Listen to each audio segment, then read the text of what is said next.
Welcome friends to another r/ProRevenge video. Today we've got a lot of awesome stories, and our first story of the day is from Dizzy Cypherpunk, Movie Theater Standoff. Sit off. This story happened about a decade ago. My now ex-girlfriend and I arrived at a movie theater early so we could have a choice of our seats. Like any sane moviegoer, we chose to sit in the center towards the front, behind the rail so we could put our feet up. As the last trailer was finishing, a couple walks up and asks if we could scoot down to make room for them. If the theater was mostly full, I wouldn't find much of a problem with moving a bit. However, after glancing around, I could see that there were plenty of two-seat spots behind and in the same row as us. This couple wanted to walk in just before the movie started and expected to share the best seats in the house. I sheepishly said, "No, sorry," and turned away. The couple must have decided to get some petty revenge and/or intimidate us by separating themselves and sitting on either side of us. I could feel their anger as we all stared forward while the movie started. Little did they know, my social anxiety causes me to freeze up, so I sat motionless. A couple minutes later I calmed down, but then I grew spiteful. If they're gonna go out of their way to make us uncomfortable, I'm gonna go out of my way to be petty. I wouldn't stand for it. I guess my ex decided the same because we both never moved.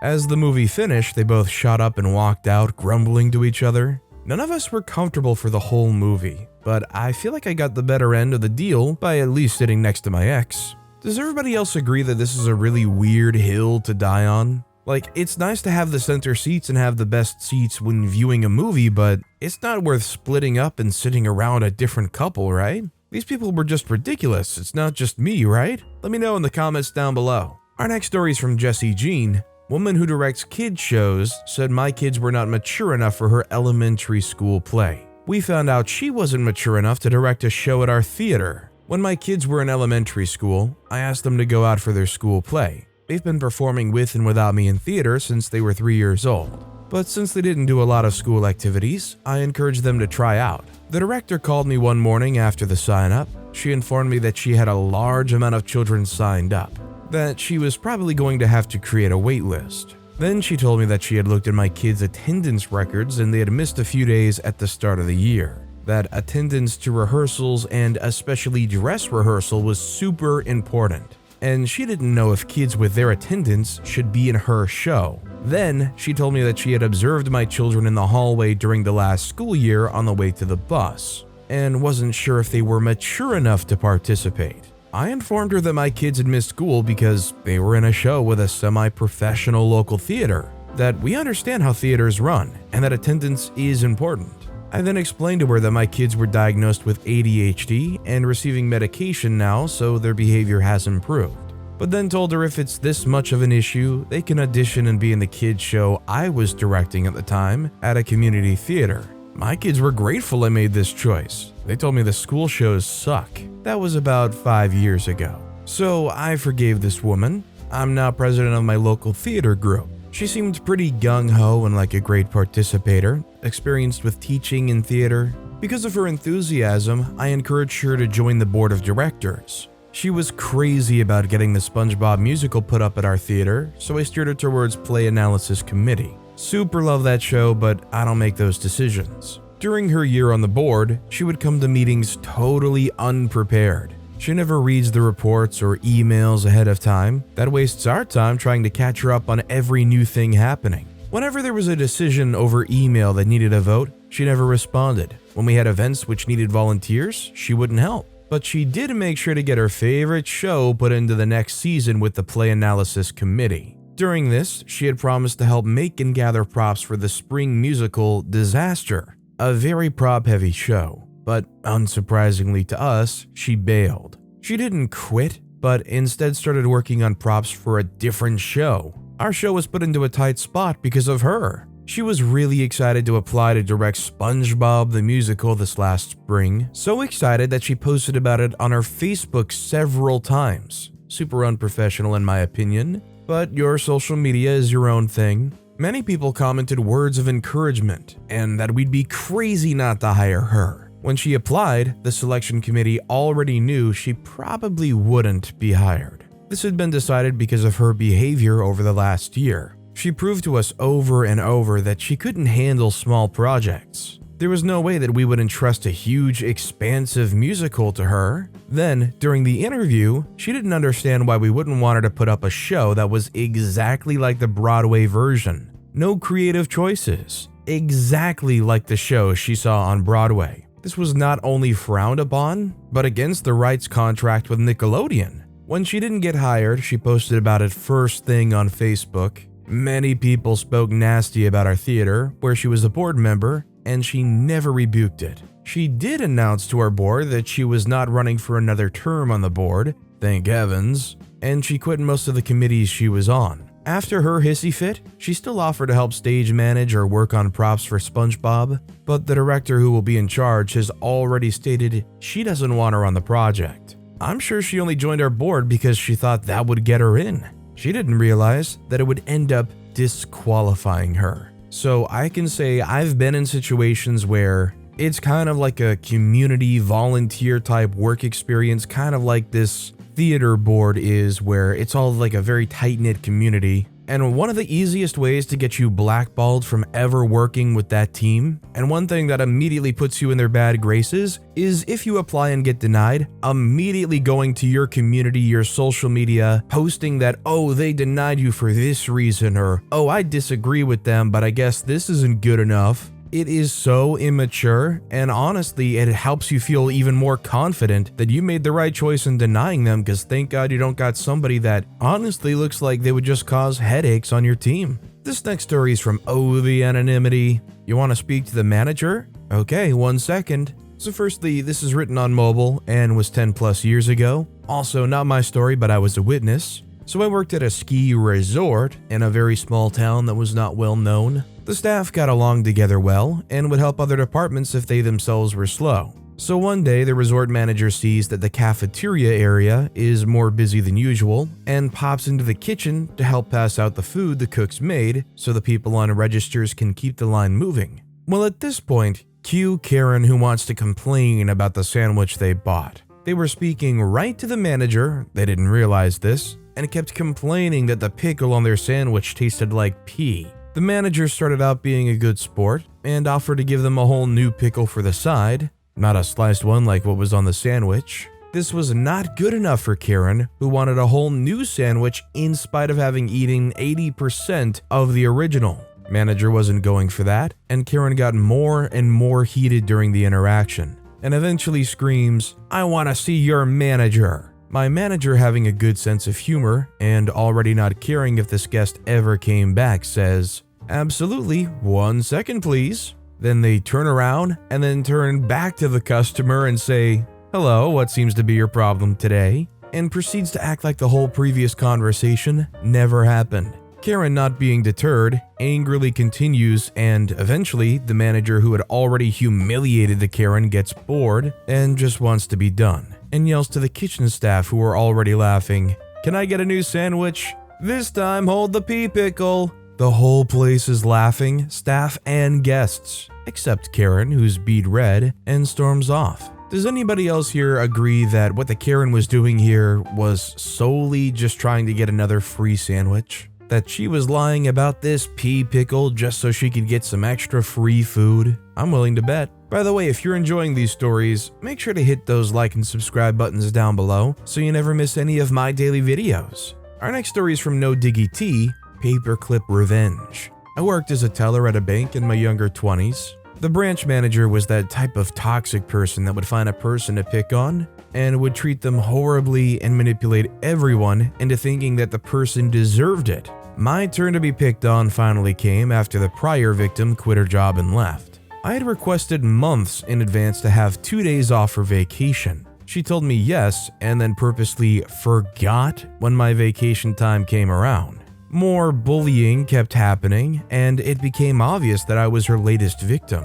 Some of my coworkers started saying slightly nasty things to me, so I figured it out. I didn't hold it against them since I knew they were being manipulated. I'm actually a more introverted person and prefer being polite, and will avoid conflict at all costs. Things kept getting worse as time went on, so I decided it was time to do a few little pranks so I could laugh and keep my sanity. I decided that all of the small and large paper clips that she had so carefully separated needed to be mixed up and tangled together. Then, I opened an unlocked file cabinet that had employee files in it and randomly shuffled and mixed the papers around. I don't think she discovered the mixed up files until after I quit, but it gave me great pleasure to hear her go ballistic over the paper clips. I still love doing crap like this and always will no matter how old I get. Such fun. When it comes to things like mixing up the employee files and paperwork, I just hope that serves as an annoyance to the branch manager only and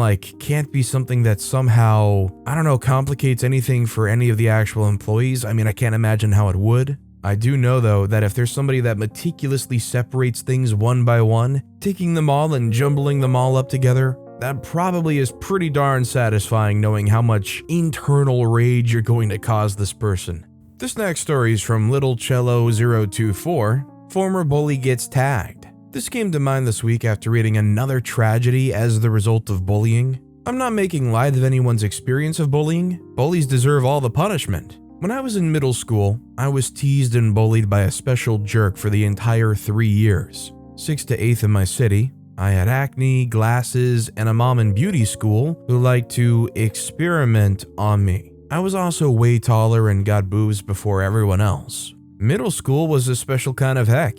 This kid happened to be in most of my classes over the years, and thanks to the alphabet, we were always seated by each other. When I left 8th grade, my family thankfully moved 30 miles away. New school, new friends, never saw that idiot all through high school. Cue the day after I turned 18 years old.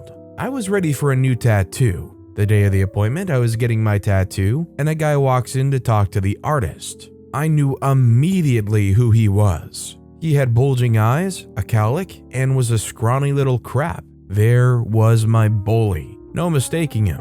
Well, I had blossomed in 4 years. No acne, no glasses, tall, curvy, and legs for days. He tried hard to get my name and number that visit, flirting pretty pathetically. I didn't bite. Not opening that door, thanks. The tattoo guy finally told him to come back later. After he left, I told the artist about my experience with him. The years of teasing and ridicule, I didn't think much more about it. 3 weeks later, I went back for a follow-up appointment to finish a few details of my tattoo. The artist asked me if I remembered the last visit and the guy that came in. I did remember, of course. He said that the guy came in a few days later for his new tattoo, and he added a special detail for me. He said he added a willy outline in his tattoo inconspicuously because only a complete you-know-what could bully someone for 3 years and not recognize them. He said he just tagged him what he was, a Richard for a Richard. He said it wasn't so obvious that it would be seen at a glance, but the longer someone looks at it, it would be the only thing they'll see. I wish I actually got to see it. It wasn't my revenge per se, but I felt like I got him in the end. Screw you, Chad. Yes, his name was really Chad. I mean, that's certainly one heck of a revenge, but that tattoo artist is risking their entire livelihood on this. If in any way that bully could figure this out, if in any way this situation got out there where they purposely tweaked the tattoo to put a Richard on this guy, that tattoo artist would or should be barred from every shop everywhere. Maybe they were just fibbing about it to make OP feel better. Our next story is from UWU What's Dis Addy. Girl would steal my lunch in high school, so I messed with my food. This happened 6 years ago in high school. The girl, who was autistic, this is important to the story, would steal food out of my lunchbox and other students' lunchboxes as well. I would be left with nothing to eat around lunch. I complained to my teacher about it, and she didn't do anything. This girl's mom would come every day after school to have a report on her daughter, and I mentioned it to her mom. Her mom brushed it off saying, "She doesn't know better, just pack more food." This pissed me off and a few of my other classmates off that was in the classroom still. We all decided to screw with our food to make her stop because clearly telling her to stop, telling her mom to fix it, and the teacher not doing anything about it didn't help. Also, the classroom we were in had lockers but no locks, so anyone could just grab crap from them. So me and a few other of my classmates put hot sauce, mayonnaise, and other crap in our food. Since she also drank my drink out of my lunch, I decided I was going to put a crap ton of salt and a small bit of hot sauce in my Gatorade. Lunch came and sure enough, she was crying to my teacher. She had drank my Gatorade on top of my sandwich and my friend's KFC biscuits. Her mom was called and I was accused of bullying. Mind you, I've told her nicely so many times to stop eating my food when she had her own darn lunch. Her mom took her out of school and moved to a different school. Also, I asked if I could put my lunchbox in the office, but since they locked the office up before lunch, I wouldn't be able to get it, and I wouldn't be able to leave class early, so this wasn't like I did it right away. It had been happening for weeks, and I was just fed up. Honestly, I don't really blame the girl too much here. I think everybody around her just would not hold her accountable in any way. Regardless of what conditions your child might have, imagine going to that kid's parent and saying, "Hey, your kid is eating everybody else's lunches and rifling through their stuff," and them going, "Oh, just bring more food." Yeah, that kid's going to grow up with healthy boundaries. This next story is from Gamer Girl Barbie X. My neighbor bangs on the floor. I have one of those upstairs neighbors that bang on the floor every time she thinks you're being too loud and leaves notes on your fence shaming you to the street. But regardless of the strict rules of conduct she wants you to adhere to, she herself stomp paces around her apartment and plays loud music at 6:30 a.m. while she showers. She's great fun. I live, laugh, love here under her reign every day. The other day we had our first day of spring. It was so beautiful and warm outside with a breeze that came right into the house. I went outside and realized naughty neighbor had her balcony doors open too. So I decided immediately it was time for a little DIY. I whipped out the spray paint, shut my doors with my doggy inside, and began the process of repainting the legs of my outdoor chairs. Every time my neighbor closed her doors, I would take a break, and as soon as she reopened them, I was out there putting on another coat and letting the fumes be swept inside her house by that glorious spring breeze.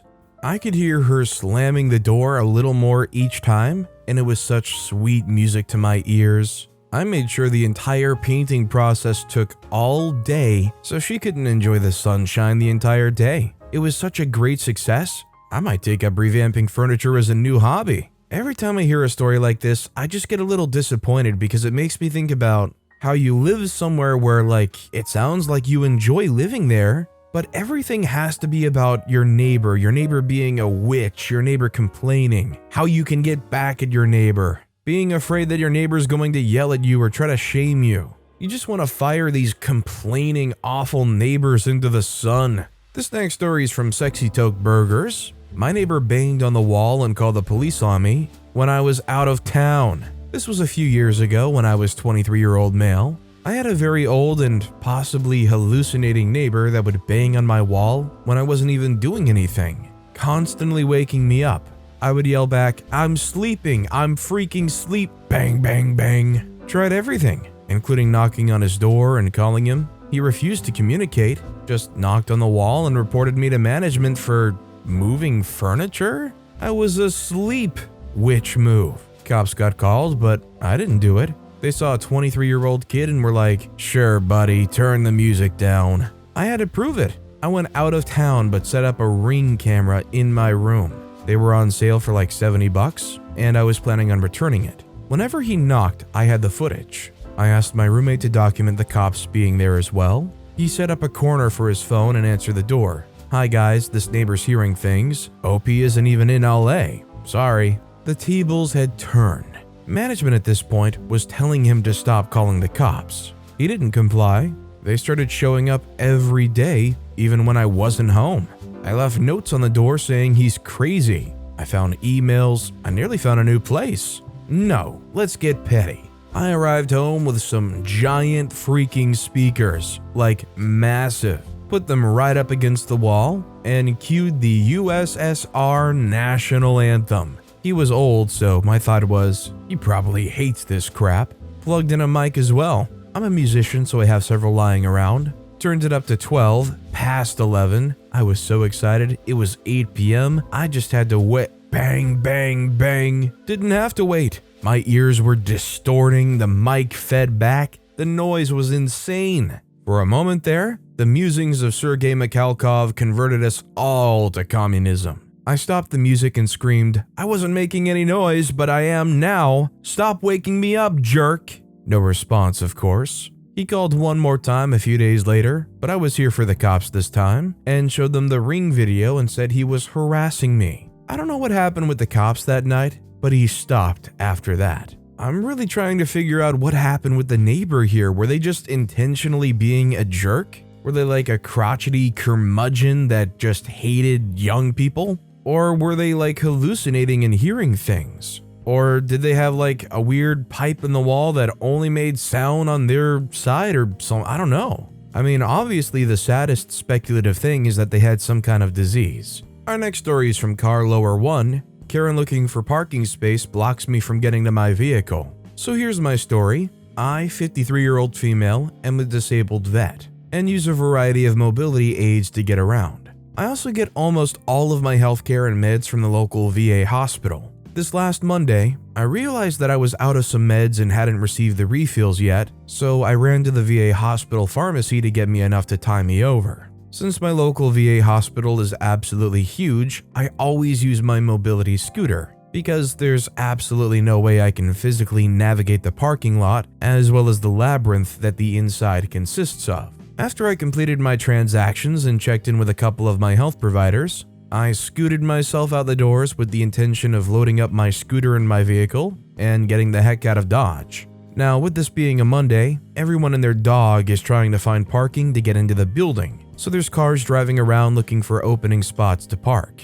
As I'm heading past vehicles, one pulls slightly in front of me to block my ability to continue to move forward. And this Karen rolls down her window and yells at me for trying to cut in line. She was there first, yada yada. Guy in the car next to me is just staring at her with this absolute what the freak expression. About to get out of his vehicle to help me confront Karen. I shake my head and back my scooter up to go a different way to get to my vehicle. She passes me as I reach my truck and realizes that I'm loading up the scooter so I can leave. Well, she decides she's going to take my spot. Not today, Karen. I nod at the guy who wanted to help me, hop in my truck, and back out of the parking space in a way that blocks Karen and gives easy access to the other guy. I did make sure to use all 5 fingers when I smiled and waved at her as I drove away. Honestly, the funniest thing about people who are so eager to fight over a parking spot like this is the fact that if they just accept that that parking space is a little taken up right now, they probably can go find a different parking space a little bit quicker, and by the time that they would park in that first spot, they'd probably already be at the doors.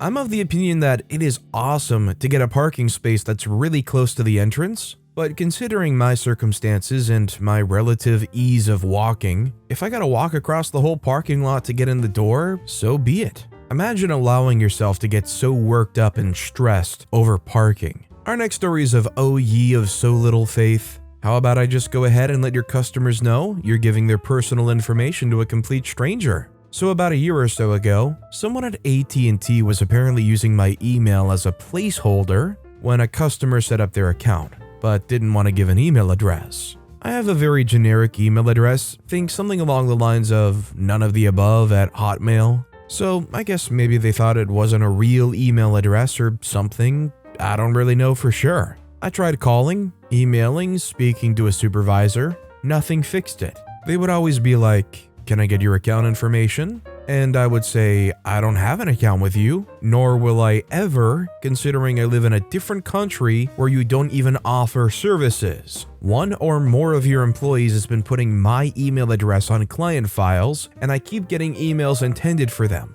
Please stop doing that." It never got resolved despite all of my repeated attempts, so I was like, screw it, I'll handle this myself. Every email they had sent me when someone opened an account had the customer's full name and address, and other basic information, like the last 4 digits of their credit card, etc. So I went through each email I had gotten and wrote notes to each of these customers along the lines of, "Hi, I'm a complete stranger, but I have XYZ personal information of yours because AT&T sent it to me. I've asked them repeatedly to stop this, but they won't. You may want to contact customer service and ask why all of your personal information is being sent to a complete stranger." I popped those in the mail. The petty revenge was totally worth the cost of stamps to me, and unsurprisingly, I stopped getting those AT&T emails shortly after that. What I love about what OP did here is it's so much more impactful, I feel, to get like a handwritten letter from some stranger somewhere else